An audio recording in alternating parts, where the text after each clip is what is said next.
Reka ngusuhuze kandi nkwifuriza ibihe byiza nshuti mukunzi ukomeje kunkurikira kuri 3M TV nawe ngene twaye Dikerode amakuru agezweho rero kandi acukumbuye niyo tubagezaho kuri iyi saha niyo mpamvu na kano kanya tutagiye gucikwa ahubwo tugiye kuyabagezaho byihuse ariko wakoze subscribe niba warayikoze ni fresh ariko rero utarayikora aba ari ikibazo gikomeye cyane. Reka rero mbanze nkubwire inkuru igezweho kano kanya.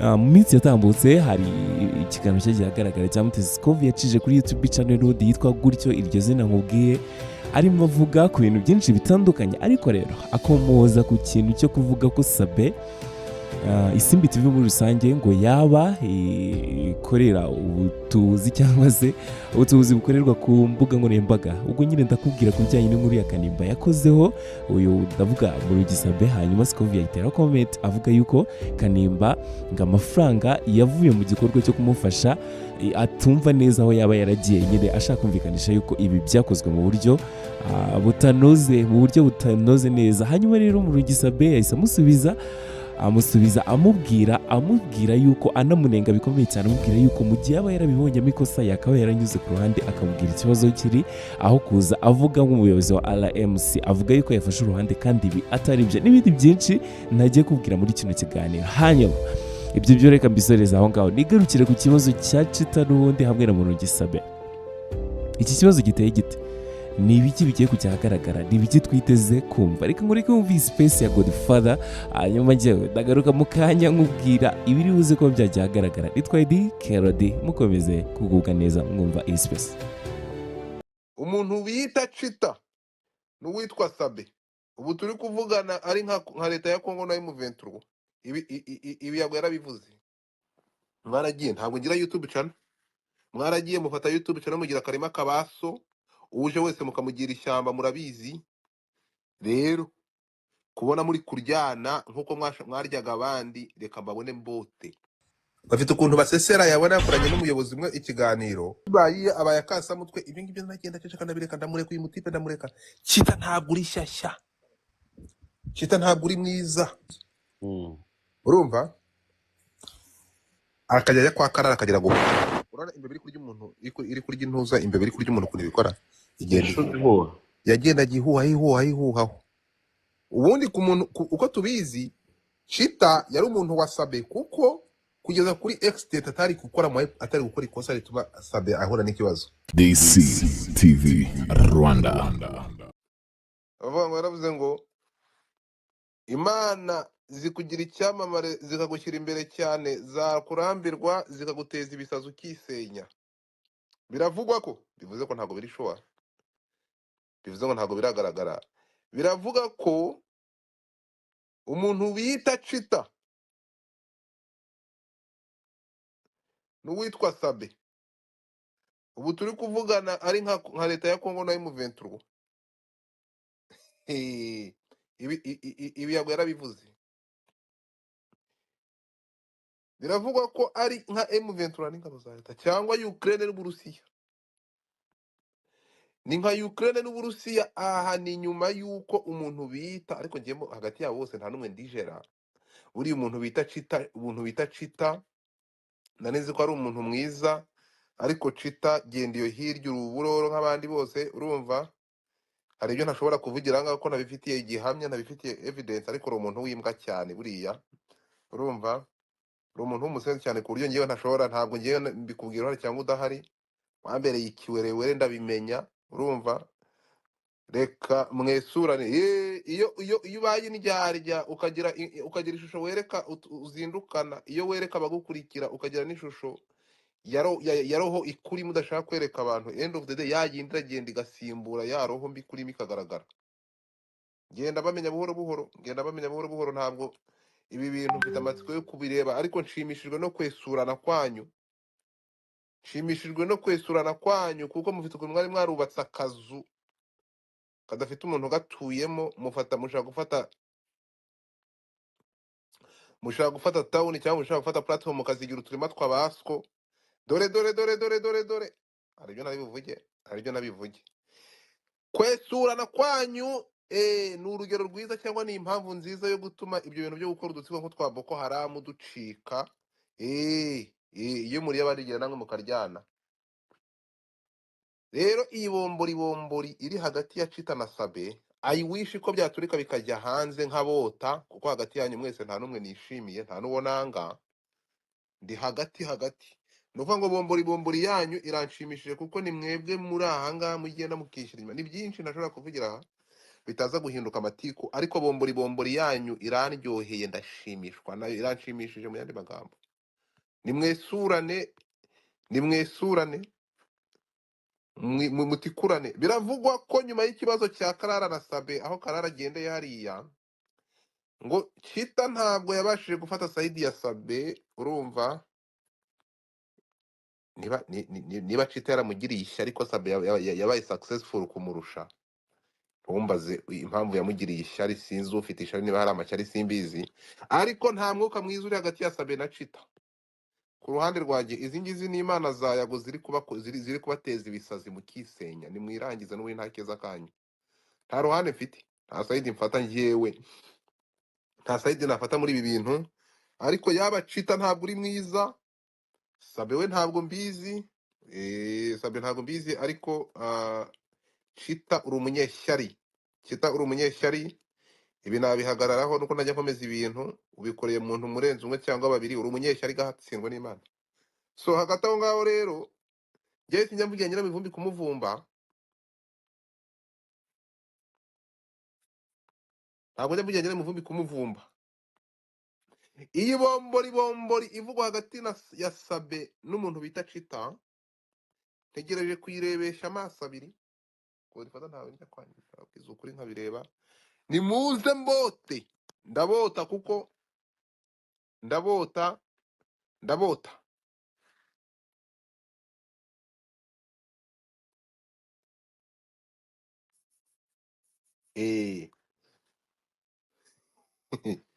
Nuko bimeze. Mugira ngo se ngo hari indi headline ndi bahirenze iyo. Batabyuka biyunga ngaseba, cyangwa amakuru yanjye akabigihuha. Chita wagize gutya abantu bose, Marshal Estate haje ibiraka bose, ukagenda ukabagira ishyamba bakabirukana. Utekereza ko uzakorana nawe uri umwe? Ntabwo ngewe nishizemo, ndi kuvuga abantu wagiye wirukanisha cyangwa wagiye uvana hano ukamanza ukajya kubaharabika ku buryo n'akazi bari bafite bakakabura. Ibyo mukorera mu gikari, buriya iyo wabwiye ikintu umuntu umwe, hari abantu babiri batatu, ntabwo bikiri ibanga. Uza abantu bari kurira wagiye wimisha akazi. Biko pare inje.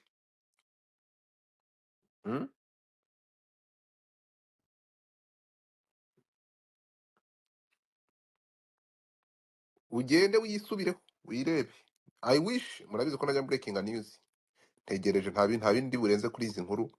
Ndategereza abamwe bakora umunwa na bamwe bavuga ibitabara, mumanze mutucukumburire mutubwire bombori bombori hagati ya Chita na Sabe. Ibindi nimara kubishyira hanze nzavuga. Ni byinshi mfite, nafashe umwanya wo gucukumbura amakuru ndayafite, ariko ntabwo njya breaking news kama kawaida.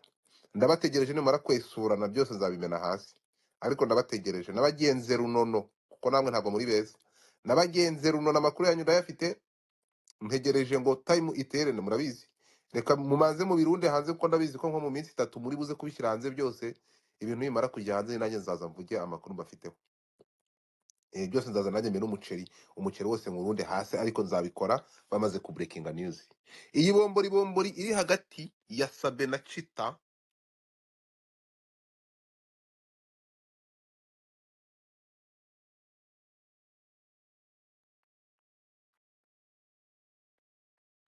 ntabwo ndibivugeho byinshi.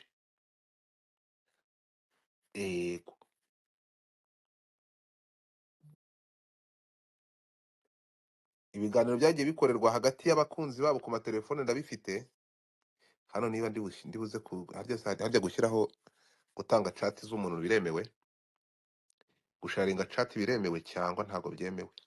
Aha naba ngiye kwinjira mu buzima bw'ibyamamare bibiri.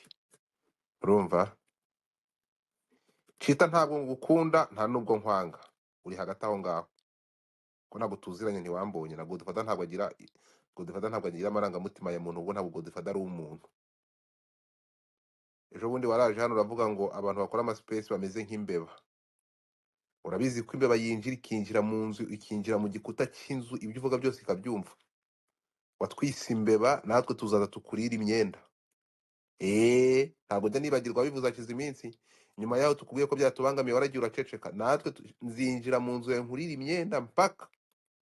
Kuko mu bo wise imbeba bakora amaspace ntekereza ko nta muntu ukora amaspace kundusha. Ubwo abantu bakora amaspace bavuze ngo bafite amazina nk'ay'imbeba, tuzinjira mu nzu nkurira imyenda. Maze iminsi narinjiye mu nzu ndi kurira imyenda, ariko ugenda ureba imyenda yawe yose niba itarapfumutse kuko ariyo narumyeho.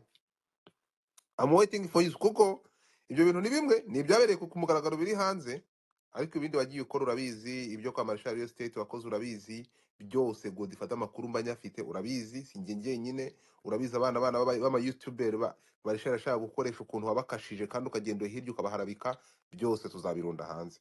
Puri shyashya ntabwo uri mwiza, uri mwiza ariko ndi umufana, ndagufana urebye uri hagati singukunda nta nubwo nkwanga, uraho kuri indyarya. So mutegereze igihe kigere aya makuru ajye hanze. Niba ndabizi abayitubera nabo biteguye kubimena hanze, ndabyiteguye ndabizi. Ni vuba muraza mubibone.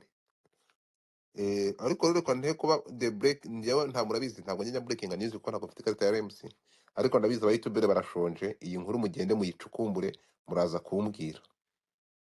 Sabe na Chita mugende murebe ngo bimeze nabi nibombore mu kanya biraza bisandare. Ariko aba bagabo buri umwe abikiye undi amabanga nka Yesu yiwe muri rogi. Bivuze ngo nibagira bakabimena hanze ntibagire rutangira, hazapfa umuntu. Reka mbangaha nabonye bacyakora isuku n'abasuhuje abantu basangira ngenda abantu muri hasi ndababona. Erto kuri TikTok twagiye. Mama Sita fungura TikTok account. Ndashaka kubona hari uri muri Mama Sita. Ibira byo kuza mu catfish. Ndabizi ko tuba turi kumwe hari ariko mu catfish ze muri Mama Sita. Kuko umuntu hari hasi bizaniryohera. Abandi mwese ntabwo mfite gahunda yo gutinda aha ngaha. Nzakora space hano ndi kuvuga ndi kumenya ibizibiti hasi by'aba bagabo. Ibyo mwagiye mwisha byose ejo tuzabizajya hanze ndabizi. Mutegereze abantu mujya ku ma YouTube mugende mu minsi muke niyo nkirigiye guhitinga mugende muraza kuzumva murabeho. Reka nigendere. Oswaki munagusuhuje, Jackson ndakubona, Chantal n'abandi bose muze turwubake. Ndakubona aho hasi yangayo nguko. Ntabwo mfite byinshi byo kuvuga kuri iyi nkuru, ariko mumenye ko ari uko byifashe. Murabeho mugire umunsi mwiza. Niba mushaka kureba amacati reka nyarunde kuri TikTok ho hariya nyashyiraho, ariko nkaba nshobora gushyiraho uburyo mudashobora kuyavanaho. Abantu muze kuri TikTok mbereke bimwe mu byo ndi kubabwira. Abandi nagiye kandi njye nitwa Godfather. Follow me, join me, Nakasamutwe cyangwa Godfather live iri tayari. Niko bimeze. Ariko bombori cyangwa ihangana rya Sabe na Chita ntabwo ngeri imbabaje riranshimishije, kuko abagabo bari barishize hamwe basenya benshi. Nimuze namwe mwishyira hanze mwokatsindwa n'Imana. Ntabwo mbanga ariko sinanabakunda, biri hagati aho ngaho. Ni uburenganzira bwanjye, icyo nkoba ni ukububaha. Ibyo ni ngombwa kugira ngo twubahane, ariko simbakunda nta nubwo mbanga. Hagati aho ngaho rero ari uko bimeze, nta mpamvu yo kutabota. Nimuze mbote kuko nta keza kanyu. Urumva mwaragiye, ntabwo ngira YouTube channel. Mwaragiye mufata YouTube channel mugira karima kabaso, uje wese mukamugira ishyamba murabizi. Rero kubona muri kuryana nkuko mwaryaga abandi, reka mbabone mbote. Ndanga ngo mbote kuko nta keza kanyu. Niteguye kubota kubaceza. Amakuru narayakuruye, ntabwo nyavuga ibintu ntafite amakuru. Aya masaha niyo mwakwiyunga, ibyo mfite nzabishyira hanze nkuko biri. Ntimuri beza kayo nguko. Abandi mushaka kureba imva n'imvano twagiye kuri TikTok kandi muze mufite amakuru. Munifate muze murebe, ngiye kumanikaho headline n'ibyo nzatangaza ejo.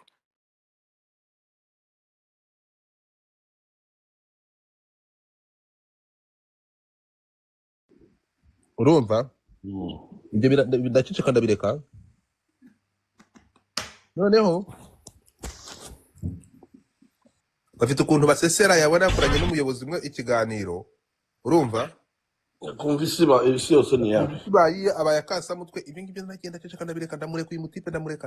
Chita ntabwo uri shyashya, Chita ntabwo uri mwiza, ntabwo uri mwiza. Gutegereje igihe cya nyacyo, gutegereje umunsi wa nyawo. Ewa, we kusanya amakuru kabisa waduha umuceri ayo mfite kabisa. namutse yashize naho asanga byabe ariko ndadeka ntegereze ntabwo njya breaking news reka bibanze bijye hanze reka maze bishyire bibanze bijye hanze abandi aya mari tubi ndabizi ko bagiye kubishyira hanze nimara kujya hanze ubundi nze mvuge abantu bayi bantu bahereze buri kimwe yatiza biba zifite buri kimwe kirahari I have everything bro urumva ariko noneho yabaze nabi niba mu mwaka afite Reka bro, mana hari igihe yabaze nabi urukumva amakuru ufite nuko yenyezaga uretse gato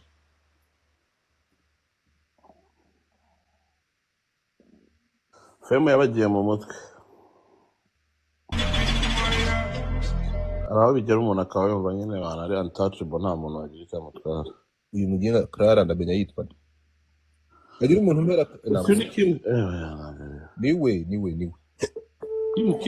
Kim nguriya hasi asigaye azana agashyira urumva akajya ajya kwa Clara akagira ngo urana imbere iri kurya umuntu iri kurya intuza imbere iri kurya umuntu kunibikora igenda yagenda gihuha ubundi ku muntu uko tubizi Chita yari umuntu wa Sabe kuko kugeza kuri extent atari gukora ikosa rituma Sabe ahura n'ikibazo cyangwa ari kumuryamaho uzi umugabo uza kwigaragaza imbere y'abantu ubwo nkawe koko yakosha umuntu umugabo ushyira ifoto kuri profile koko ibyo biragurisha noneho Chita we yahise afata side yo kurwanya Sabe ariko abikora mu buryo butimbitse akajya yoherezamo ibintu bimukoma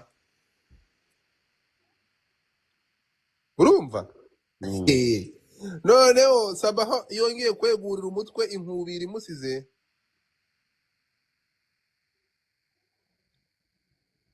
urumva Sabe ejo bundi afungwa aravuga ati kakubwe n'umuruho narakumenye namenye ko nta bucuti burimo kahambe umva amuhibye urumva ubu turi kuvugana ni umuriro nuvuga ngo ni bombori ariko nje ibingibi nkaba narabibonye mbere niba mubyibuka Chita namuhaye bene wabo mu minsi yashize agiye gushyira amezi angahe kigenda kikikoresha ibiganiro ngo abantu ngo bakora amaspace ngo bafite amazina ngo atagaragara nk'ay'imbeba bo rwavuga Godfather ariko imva n'imvano nkaba nzantu biri kuva urumva hari ahantu rwakoraga nanjye mpakora nivuga ko hakoragwa n'ahantu twabamarizaga umuntu umwe umuhamba kuko yaramufite ijambo kiragenda kingira ishyamba urumva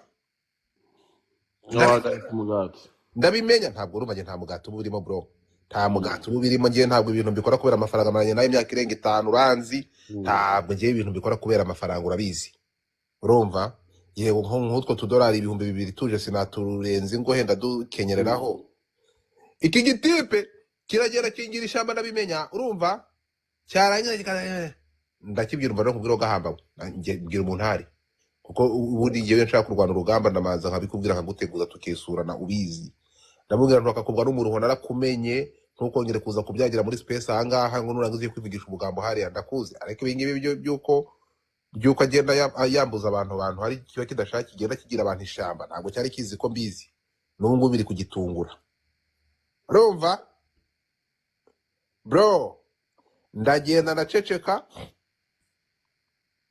ndapfusha ndaceceka naje gutungurwa n'impamvu mbivuzeho naje gutungurwa kubona hari abandi bantu barenze umwe bro ubu bwanga cyagiriye ishyamba akabakorera same thing muri same company noneho uyu munsi ngiye kumva zamuka kuri isura yawe yatuma iyi mood ndimo ivamo ninda come over here urumva naje gutungurwa no kubona kabutindi iri kubikora abandi bantu bro hari abandi bantu yagiriye ishyamba akabakorera same shit ndavuga Godfather yababawe ariko noneho amakuru aza guturika yuko uwe na Sabe bari bombori Sabe rero akimara kubona ari kuva muri iyi migozi bari bamuteze